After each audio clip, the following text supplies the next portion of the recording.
Viral TNI bentrok dengan polisi, diduga gegara polisi geber motor depan pos TNI. Beredar rekaman memperlihatkan ketegangan antar aparat keamanan terjadi di Kota Kepi, Kabupaten Mapi, Papua Selatan, Kamis, 12 Februari 2026. Bentrok antara oknum TNI dan anggota kepolisian ini disebut bermula dari penahanan seorang polisi sejak malam sebelumnya. Informasi yang beredar menyebutkan, anggota polisi tersebut diamankan setelah melintas di depan pos TNI dan diduga menggeber gas kendaraannya. Aksi itu memicu kesalahpahaman yang berujung pada penahanan. Situasi kemudian memanas saat upaya penjemputan dilakukan. Ketegangan tak terhindarkan hingga akhirnya terjadi bentrok antar aparat di lokasi kejadian. Warga sekitar yang menyaksikan peristiwa itu sempat panik dan memilih menjauh demi menghindari hal-hal yang tidak diinginkan.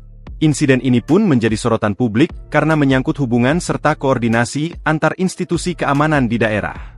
Aparat disebut masih berjaga di sejumlah titik, sementara keterangan resmi dari pihak berwenang masih dinantikan untuk memastikan kronologi lengkap kejadian tersebut.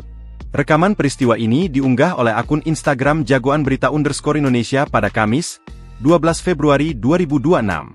Download Tribun X sekarang, menghadirkan lokal menjadi Indonesia.